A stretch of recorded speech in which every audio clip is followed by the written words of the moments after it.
नमस्कार। नेशनल और इंटरनेशनल की दुनिया में आपका एक बार फिर से स्वागत है। आज के सेशन में हम जानने वाले हैं नेशनल हेराल्ड केस के बारे में। ये केस बहुत ही तेज़ी से सुर्खियों में आ रहा है। सोनिया गांधी और राहुल गांधी पर लगे हुए आरोपों को जानेंगे, समझेंगे। क्या कुछ है बातें AGL एंड NIL, सारी चीज़ें आज के सेशन में हम समझने का प्रयास करेंगे। साथ ही साथ YIL, इन सारी चीज़ों को हम आज जानेंगे। तो साथियों, आरोप क्या है सबसे पहले उसको समझ लेते हैं, फिर उसके बाद हम एक एक करके सारे पहलुओं को समझेंगे।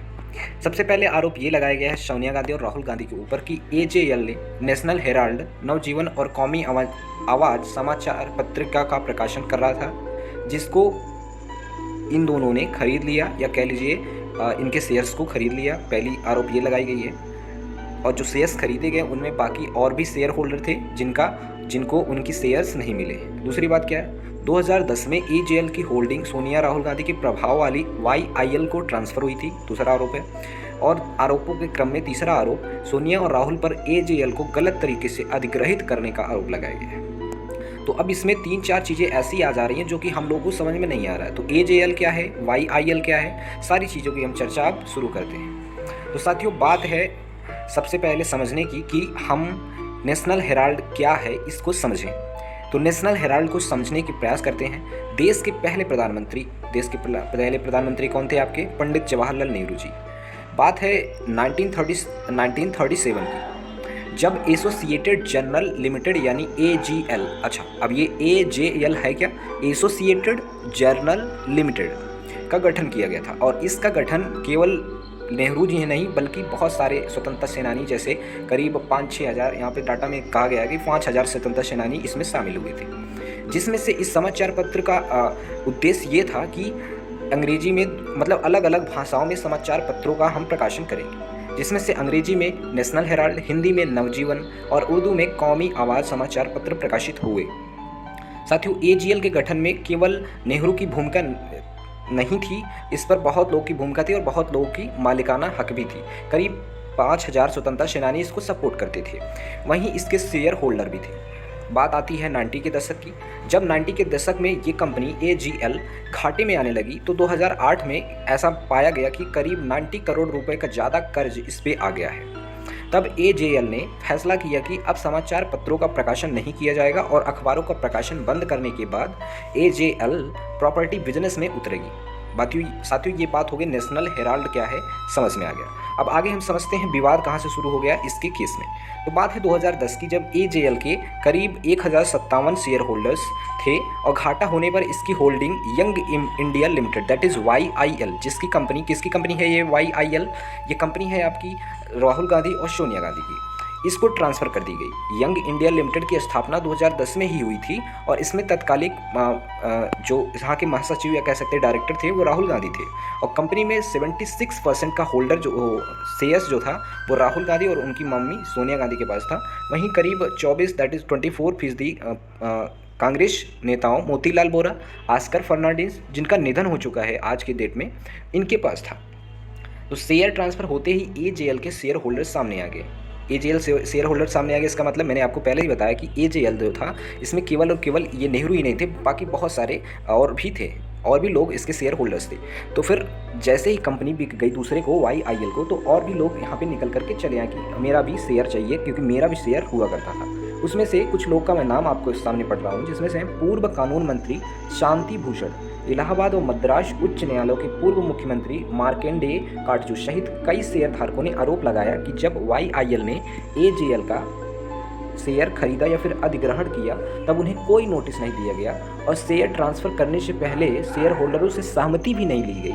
ऐसा आरोप लगाया गया किसके द्वारा? मार्केंडू काटजू तथा शांति भूषण के द्वारा। किसके ऊपर? YIL के ऊपर, that is young India limited के ऊपर। साथियों, बात करें आगे की तो बता दें शांति भूषण और मार्कंडे काटजू के पिता के नाम पर AJL में शेयर था। ये जो लोग आए हैं इनके पिताजी का शेयर इस AJL में था। आगे चर्चा को बढ़ाएं तो फिर मामला कब दर्ज हुआ, आइए इसको समझ लेते हैं। 2012 में भाजपा के नेता और देश के नामी वकील सुब्रमण्यम स्वामी ने नेशनल हेराल्ड मामले में सोनिया गांधी और राहुल गांधी, मोतीलाल वोरा, ऑस्कर फर्नांडिस, पत्रकार सुमन दुबे, इनके खिलाफ मामला दर्ज कराया, या फिर मामला दर्ज कराया। तब केंद्र में सरकार जो थी वो कांग्रेस पार्टी की थी सुब्रमण्यम स्वामी ने दावा किया कि YIL ने 2000 कितना YIL ने, फिर से सुनिए डाटा को, सुब्रमण्यम स्वामी ने दावा किया कि YIL that is young India limited ने 2000 करोड़ रुपए से अधिक की संपत्ति और लाभ हासिल करने के लिए गलत तरीके से निष्क्रिय प्रिंट मीडिया आउटलेट की संपत्ति को अधिग्रहित किया है। स्वामी ने यह भी आरोप लगाया कि YIL ने 90 करोड़ रुपए के वसूली के अधिकार हासिल करने के लिए सिर्फ 50 लाख रुपए का भुगतान किया था, जो कि AGL पर कांग्रेस पार्टी का बकाया था। यह राशि पहले अखबार शुरू करने के लिए कर्ज के रूप में दी गई थी। इन्होंने यह भी आरोप लगाया कि कर्ज जो था अवैध था, इल्लीगल था, और क्योंकि यह पार्टी के फंड से लिया गया था। तो ये सारी चीज़ें जो कि आरोप के रूप में निकल कर आ रही थी, अभी ईडी की जांच बैठ चुकी है, और ईडी की जांच बैठ गई किसके ऊपर? सोनिया गांधी और राहुल गांधी के ऊपर।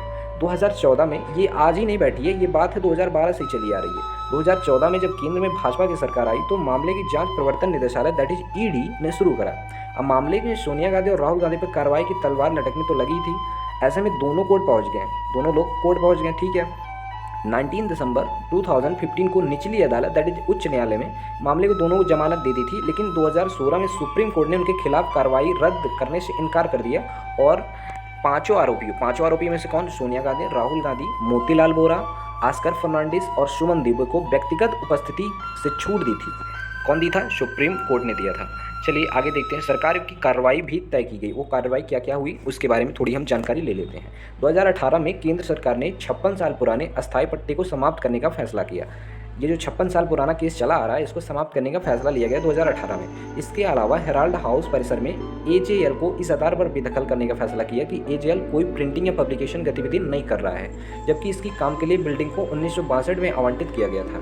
हालांकि 5 अप्रैल 2019 को सुप्रीम कोर्ट ने अगली सूचना तक सार्वजनिक परिसर अधिनियम 1971 के तहत AJL के खिलाफ कार्रवाई पर रोक लगाने का आदेश दिया था। इस मामले में ईडी ने सोनिया गांधी और राहुल गांधी को पूछताछ के लिए तलब किया, और इन सारी चीज़ें कुछ जो बातें निकल कर आ रही हैं उनमें से ईडी ने इन दोनों लोग को लिया है हिरासत में, और इनसे पूछताछ की जा रही है क्या है, क्यों ऐसा करा गया है, इन सारी चीज़ों को।